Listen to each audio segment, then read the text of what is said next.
Hello friends. आज के इस वीडियो में इंटीग्रल की बेसिक ट्रिक। इंटीग्रल को हम कैसे सीखें, इंटीग्रेशन में क्या प्रॉब्लम्स आती हैं, इंटीग्रल को कैसे आइडेंटिफाई करना है कि हमें कहाँ पर क्या फार्मूला अप्लाई करना है। आजकल सबसे ज़्यादा जो प्रॉब्लम्स आ रही हैं स्टूडेंट को कि कौन सा फार्मूला कैसे और कब अप्लाई करें। फार्मूले तो बाहर कर लेते हैं, फार्मूले को रट्टा मार लेते हैं। रट्टा मारना ऐसा स्टूडेंट बोल देते हैं कि हमने रट्टा तो मार लिया, लेकिन फार्मूले को अप्लाई कैसे करें और कब करें, कैसे अप्लाई करें, किस क्वेश्चन में अप्लाई करें, तो वो क्या कैसे मालूम पड़ेगा। आइए देखते हैं इस क्वेश्चन का integral. Sine x plus one upon x plus one upon root x और यहाँ दिया है डी एक्स। अगर हम लोग इस क्वेश्चन को बहुत थोड़ा सा डिटेल में चलें तो सबसे पहले हमें इस क्वेश्चन को इस तरह से लिखना चाहिए। अगर हम लोग बेसिक रूल सीखते हैं तो साइन एक्स डी एक्स सभी को अलग अलग कर देते हैं। यहाँ पर one upon x d x और plus integral of one upon root of x d x, ऐसा लिख लें। क्योंकि हम भी बेसिक अगर यहाँ पर सीख रहे हैं, स्टार्टिंग से सीख रहे हैं इंटीग्रेशन, तो इस तरह से सबको अलग अलग लिख लेना है।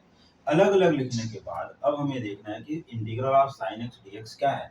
तो integral of sine x d x का जो फॉर्मूला है ये होता है डायरेक्टली यहाँ पर माइनस कॉस एक्स प्लस सी, लेकिन कांस्टेंट को एक ही बार लिखेंगे और उसको लास्ट में लिखते हैं। ऐसा नहीं कि यहाँ पर C1 यहाँ C2 यहाँ C3 सबका कांस्टेंट मिला करके एक ही बार प्लस सी लिखा जाएगा।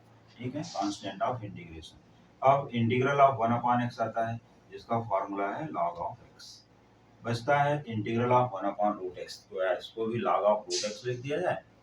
ऐसा हो सकता है पॉसिबल? ऐसी पॉसिबिलिटी नहीं है। ऐसा नहीं कि हमने वन अपॉन रूट एक्स के लिए इसी फॉर्म में तो है, ऐसा देखते हैं स्टूडेंट, इसी फॉर्म में तो है तो शायद इसका भी फार्मूला यही बनेगा। नहीं, ऐसा कभी नहीं होगा, ऐसा सोचना भी नहीं। क्योंकि ये रूट एक्स अब यहाँ पर दे दिया, अगर हम लोग इसको ऊपर लेके जाते हैं तो बनता है x raise to minus half. Root का मतलब है एक्स रेज टू हाफ, और इसी को जब हम न्यूमरेटर में रखेंगे तो x raise to minus half हो जाएगा, पावर नेगेटिव होगा। और जब यहाँ एक्स रेज टू एन की फार्मूला अप्लाई करोगे तो minus half plus one upon minus half plus one, ये फार्मूले का डेरिवेशन भी मैं बता रहा हूँ, यहाँ से सीख लेना है। वन माइनस हाफ करोगे एक्स रेज टू हाफ आया, और वन माइनस हाफ करोगे तो यहाँ पर भी हाफ आया। अब ये टू हो जाता है ऊपर, ये हम यहाँ से इंटीग्रल कर दिए इसको, तो अब ये टू आ जाएगा ऊपर, two into x raise to half लिखना बेटर नहीं है तो इसको रूट एक्स लिख देते हैं। तो ये जो integral of one by root x है उसका जो फॉर्मूला हुआ two root x plus c, ये होगा। क्या बनेगा? Two root x plus c. तो अब ये direct one upon root x d x, तो हमने जो एक्सप्लेन कर दिया यहाँ पर, ये छोटा सा एक्सप्लेनेशन है। तो यहाँ पर बनेगा two root of x plus constant of integration, जो कंपलसरी लिखना है इंटीग्रेशन के क्वेश्चन में, वो plus c, constant c for constant of integration. तो ये पूरा का पूरा कंप्लीट हो गया क्वेश्चन। तो ये तो पहला क्वेश्चन हुआ आज का। अगर इसी टाइप के और भी बहुत से क्वेश्चंस आ सकते हैं तो उनको इसी टाइप से सॉल्व करना है। कभी सिमिलर देख करके फॉर्मूला अप्लाई नहीं करना है, हमें सभी स्टेप पर ध्यान देना है, सभी टर्म पर ध्यान देना है। ऐसा नहीं कि दोनों का टाइप सेम है हम फार्मूला भी सिमिलर अप्लाई कर सकते हैं, नहीं, इसमें नहीं कर सकते। तो चलिए अब इसके बाद सेकंड क्वेश्चन की तरफ चलते हैं।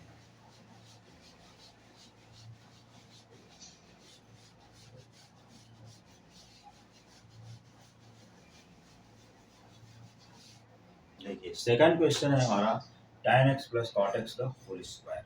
तो इसके लिए तो फॉर्मूला अगर हम देखें तो इसके लिए a plus B whole square की फार्मूला ही अप्लाई होगी, A square plus two A B plus B square. ये सिंपल सी formula A plus B whole square पहले अप्लाई कर देते हैं। और मोस्टली हम लोग जब ये स्कूल लेवल में करते थे तो ट्रिग्नोमेट्री में क्या करते थे, tan x plus cot x आया तो उसको sine upon cos plus cos upon sine कर देते थे, राइट। लेकिन वो टेक्निक यहाँ पर अब काम नहीं करेगी कि sine upon cos plus cos upon sine करके अगर इसको सॉल्व करना चाहोगे तो बहुत लेंदी हो जाएगा। इसके लिए अब इस तरह से किसी को नहीं सोचना है। तो देखना क्या है, इसको सीधे सीधे अगर होल स्क्वायर दिया है तो पहले इसको एक्सपैंड कर देना है। तो जैसे इसको एक्सपैंड करोगे तो मिलेगा इंटीग्रल ऑफ, ये देख लीजिए, tan square x plus two tan x into cot of x plus cot square x, और यहाँ ब्रैकेट क्लोज करते हुए यहाँ पर सेम टू सेम लिख दिया एक्स। तो ये 2 tan x cot x, tan into cot क्या होता है, ये फॉर्मूला तो स्कूल लेवल में पढ़ चुके हो, ये दोनों का tan इंटू कॉट ये क्या होता है 1, tan इंटू 1/tan, अगर नहीं मालूम है तो एक्सप्लेन भी कर रहा हूँ, क्या होता है 1, tan इंटू 1/tan 1 हो जाएगा, कट हो जाएगा, तो 2 इंटू 1 यहाँ पर ये मिला करके इतना यहाँ पर हो गया। अब इसको लिखोगे integral of tan square x plus 2 into 1 ये 2 हो गया प्लस कॉट स्क्वायर एक्स और ब्रैकेट क्लोज किया dx। हम ऐसा क्यों कर रहे हैं, क्यों एक्सपैंड कर रहे हैं, why we are expanding the question, because directly no formula, it has no formula for tan x plus cot x whole square, हम इसको डायरेक्ट इंटीग्रेट नहीं कर सकते without converting into another trigonometric form. तो tan square x plus 2 plus cot square x dx, अब क्या इसका formula है, नहीं, इसका भी फार्मूला नहीं है, तो इसको हमें किस तरफ कन्वर्ट करके ले जाना चाहिए। अब देखिए tan स्क्वायर एक्स होता है, क्या होता है sec स्क्वायर एक्स माइनस 1, ये है tan स्क्वायर का आइडेंटिटी, ये सीखे हो 1 plus tan square x equal to sec square x, तो sec स्क्वायर एक्स माइनस 1 equal to tan square x plus 2, और cot स्क्वायर एक्स क्या होता है cosec स्क्वायर एक्स माइनस 1, इस तरह से, और यहाँ पर dx को भी रहेगा। अब इसके बाद ये हमने ट्रिग्नोमेट्री के टर्म्स तो ले लिए, इनको करना क्या है, अभी ओपन कर दो ब्रैकेट, यहाँ पर हो जाएगा sec स्क्वायर एक्स माइनस 1, और देखो -1 और -1 -2 हो गया, -2 प्लस 2 गेट कैंसिल, तो इनको हटा देते हैं, तो बचा क्या प्लस कोसेक स्क्वायर एक्स और यहाँ पर आ गया dx। तो इसका ये मीनिंग हुआ कि tan x plus cot x the whole square becomes sec square x plus cosec square x। अब यहाँ पर अगर हम sine upon cos, cos upon sine लिखते तो हमें यहाँ पर क्या मिलता, ऊपर मिल जाता sine square x plus cos square x upon sine x into cos x का होल स्क्वायर, फिर उसको हमें ब्रेक करना पड़ता, ब्रेक करने के बाद ट्रिग्नोमेट्री के अनदर फॉर्मेट में यहाँ तक हम पहुँच सकते हैं, ऐसा नहीं कि नहीं पहुँच सकते हैं, हम वो फार्मूले को अप्लाई कर सकते थे, लेकिन बेस्ट तरीका ये है, इस वे से अदर क्वेश्चन में भी जा सकते हो, लेकिन हम हमेशा साइन अपॉन कास से नहीं सॉल्व कर सकते, इसलिए मैंने वो मेथड नहीं बताया। कर सकते हो sine upon cos plus cos upon sine, cross multiply, फिर कन्वर्ट करोगे और फिर 1 न्यूमरेटर में आएगा, उसकी वैल्यू रखनी है, फिर सेपरेट करोगे, सेपरेट करने के बाद हमें ये मिलेगा।